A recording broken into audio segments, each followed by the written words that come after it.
Right, ఇక details చూద్దాం. ఉత్తరాంధ్రలో భారీగా పోలింగ్ నమోదైంది. మొత్తం 34 అసెంబ్లీ నియోజకవర్గాలు ఉండగా 11 అసెంబ్లీ నియోజకవర్గాల్లో 80% పైగా పోలింగ్ నమోదైంది.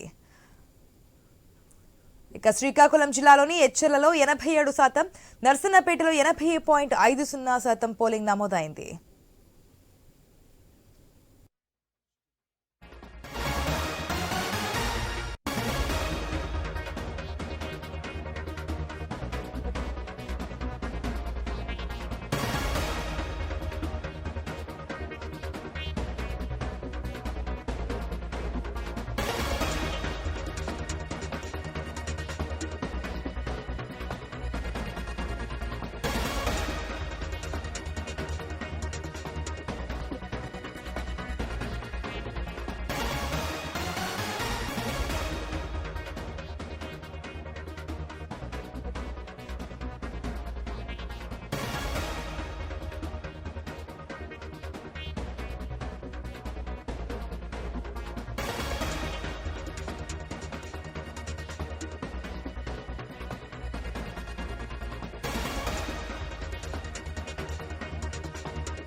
నిన్న జరిగిన పోలింగ్ లో ఉత్తరాంధ్రలో భారీగా పోలింగ్ నమోదైంది. మొత్తం 34 అసెంబ్లీ నియోజకవర్గాలు ఉండగా 11 అసెంబ్లీ నియోజకవర్గాల్లో 80% పైగా పోలింగ్ నమోదైంది. శ్రీకాకుళం విషయానికి వస్తే శ్రీకాకుళం జిల్లాలో ఎచ్చెర్లలో 87%, నర్సన్నపేటలో 80.50% పోలింగ్ నమోదైంది. దీనికి సంబంధించి పూర్తి అప్డేట్స్ మా డిప్యూటీ ఎడిటర్ వాసు నడి తెలుసుకుందాం. Good morning Vasu. నిన్న మనం చూసాం ఓటింగ్ పర్సెంటేజ్ ఏ విధంగా నమోదైందని. అర్ధరాత్రి వరకు ఓటర్లు బారులు తీరే ఉన్నారు ఓటు హక్కును వినియోగించుకోవడానికి. శ్రీకాకుళం విషయానికి వస్తే నమోదైనటువంటి ఓటింగ్ పర్సెంటేజ్ చూసాం, దాదాపుగా 80% పైనే ఓటింగ్ నమోదైంది. పూర్తి అప్డేట్స్ ఏంటి?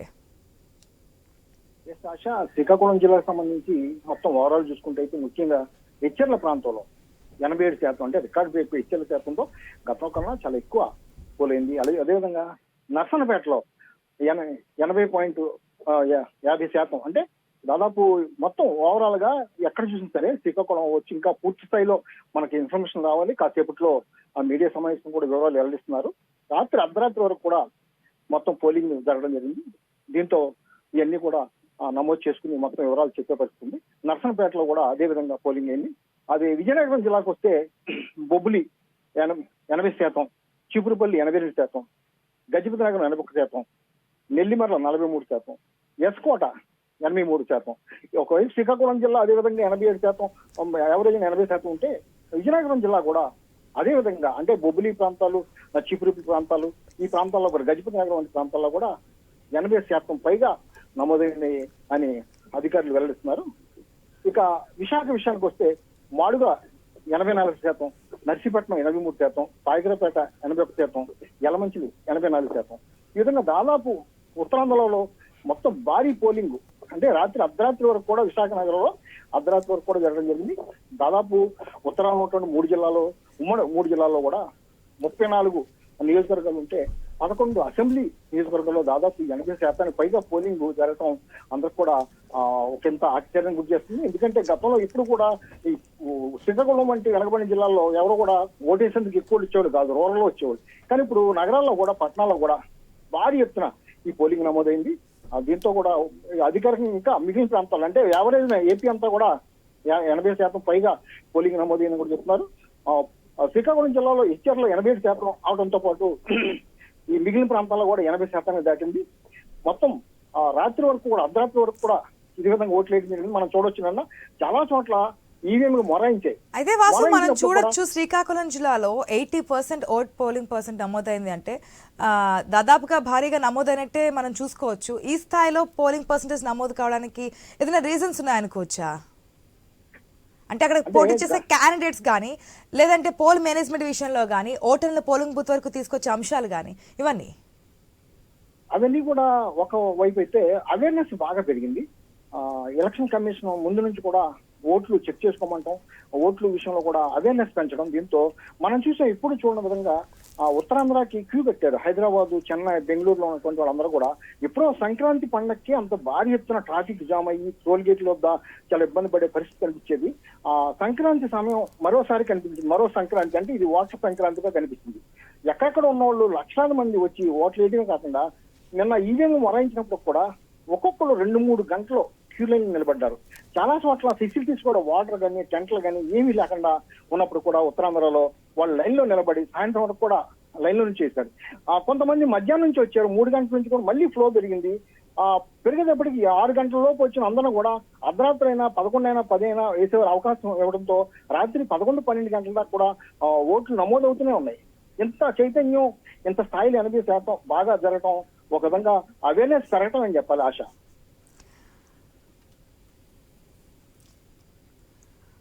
వాసు, ఒక్క నిమిషం మీరు లైన్లోనే వెయిట్ చేయండి. ఎస్, మనం నేను చూసాం ఏదైతే 2 తెలుగు రాష్ట్రాల్లో కూడా పోలింగ్ నమోదైంది. మెయిన్గా మనం ఏపీ విషయానికి వస్తే 175 నియోజకవర్గాలకు సంబంధించి దాదాపుగా 78.38% పోలింగ్ అయితే నమోదైనట్టుగా తెలుస్తోంది. అదే విజయనగరం విషయానికి వస్తే కనుక బొబ్బిలిలో 80.39%, చీపురుపల్లిలో 82.52%, గజపతి నగరంలో 81.28%, నెల్లిమర్లలో 83.04%, ఎస్కోటలో 83.15% ఓటింగ్ నమోదైంది. వాసు, విజయనగరం విషయానికి వస్తే ఏం చెప్తారు? విజయనగరం కూడా గతంలో ఇప్పుడు లేని విధంగా, అంటే చీపురువెల్లి ప్రాంతం బొత్స పోటీ చేస్తున్న ప్రాంతం, ఆ ప్రాంతంలో ఎక్కువ బాగా ఓట్లు ఎక్కువ పోలవుతున్నారు. అదేవిధంగా విజయనగరం జిల్లా ఒక్కసారి మనం చూస్తే బొబ్బిలి 80%, చీపురుపల్లి అంటే బొత్స పోటీ చేస్తున్నటువంటి ఏరియా 82%, గజపతి నగరం 81%, నెల్లిమర్ల 83%, ఎస్కోట 83%. అంటే ఇవన్నీ కూడా కీలకమైన నియోజకవర్గాలు. ఈ నియోజకవర్గాల్లో కూడా 80% దాటే ఉంది. ఇంకా పెరిగే అవకాశం కూడా ఉంది. అధికారికంగా ఇంకా ప్రకటించినప్పుడు కూడా ఇంకా పెరిగే అవకాశం ఉందని చెప్తున్నారు. విజయనగరంలో కూడా గతంలో కూడా ఎంత భారీ ఎత్తున పోలవలేదని కూడా స్థానిక నాయకులు అయితేనే లేకపోతే అధికారులు అయితే చెప్పే పరిస్థితి అనిపిస్తుంది. ఉత్తరాంధ్రలో చాలా వెనకబడిన జిల్లాలను చెప్పుకునేటువంటి విజయనగరం అవచ్చు, శ్రీకాకుళం అవచ్చు, అక్కడ కూడా రూరల్ ప్రాంతాలతో పాటు పట్టణ ప్రాంతాల్లో కూడా ఓటర్లు భారీగా తరలిచ్చారు. ఉదయం అదేవిధంగా 1 గంట 2 వరకు తరలిచ్చారు, మధ్యాహ్నం కూడా అదేవిధంగా తరలిచ్చారు. అన్ని ప్రాంతాల్లో కూడా కొన్ని ప్రాంతాల్లో భారీ వర్షం కూడా కురిసింది. సాయంత్రం అయ్యేటప్పటికి వర్షం వచ్చినప్పుడు కూడా, గంటలు లేనప్పుడు కూడా చాలా మంది ఆ నీడ నిలబడి మరి ఓటు వేసి మరి వెళ్ళారు. ఇందులో ఇతర ప్రాంతాల నుంచి వచ్చిన వాళ్ళు ఎక్కువ మంది ఉన్నారు. వీళ్ళందరూ కూడా సాయంత్రం వచ్చి వర్షం వచ్చినా సరే ఇంత దూరం నుంచి మనం వచ్చాం, ఓటు వేయాలని ఒక దృక్పథంతో, ఒక అవగాహనతో ఓటేశారు. అందువల్ల శ్రీకాకుళం వచ్చు, విజయనగరం వచ్చు చాలా ఎక్కువ నమోదైంది. విశాఖపట్నం సహజంగా మామూలుగానే రూరల్ ప్రాంతాల్లో ఎక్కువ నమోదవుతుంటుంది, కానీ విశాఖ నగరంలో కూడా అదే పరిస్థితి కనిపించింది. విశాఖ కూడా చూడొచ్చు మనం, మాడుగుల 84%, నర్సీపట్నం 83%, పాయకరాపేట 81%, యలమంచిలి 84%. ఈ విధంగా నమోదు కావడం అంతా కూడా ఒక విధంగా ఓటర్ల చైతన్యం పొందారని చెప్తున్నారు ఆశ. విశాఖపట్నం విషయానికి వస్తే నిన్న ట్రైన్ కూడా లేట్ మనం చూస్తున్నాం. ఏదైతే దగ్గర 5-6 గంటల పైనే మనకి ట్రైన్ ఆలస్యంగా ఉందని చెప్పి కూడా కంప్లైంట్ రైజ్ చేస్తున్నారు. తమకు ఓటు కల్పించాలని చెప్పున్నారు.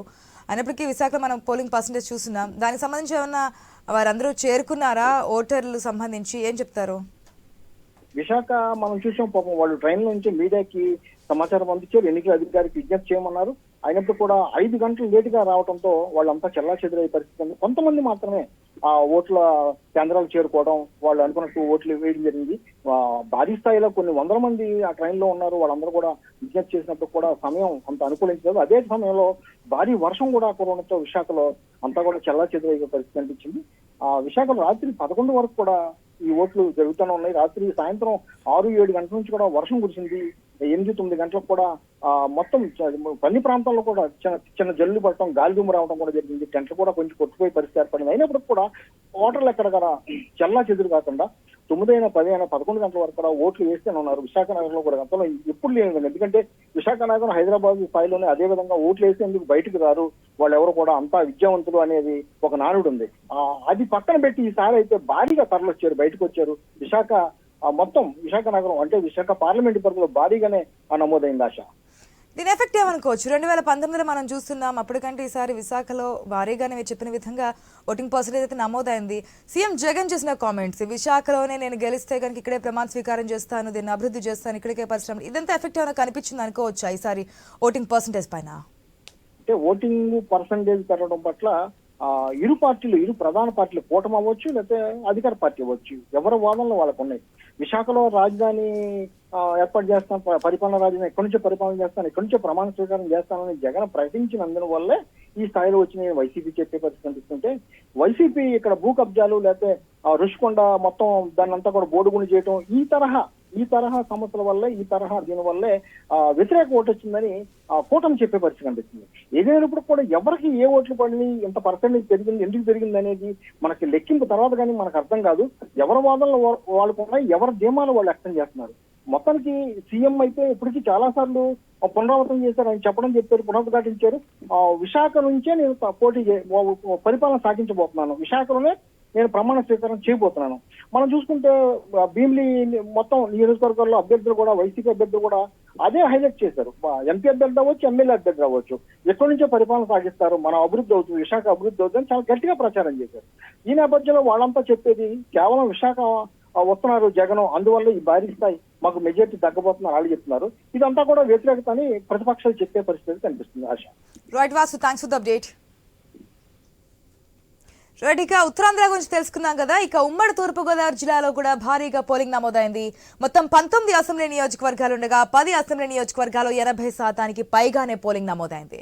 అమలాపురంలో 82.36%, అనపర్తిలో 86.17%, పి గన్నవరంలో 82.31%, కొత్తపేటలో 83.44%, మండపేటలో 87.50%, ముమ్మిడివరంలో 83.48%, పిఠాపురంలో 81.45%, రాజనగరంలో 85.26%, రామచంద్రపురంలో 85.48%, తునిలో 80.25% పోలింగ్ నమోదైనట్లుగా ఎన్నికల అధికారులు తెలిపారు.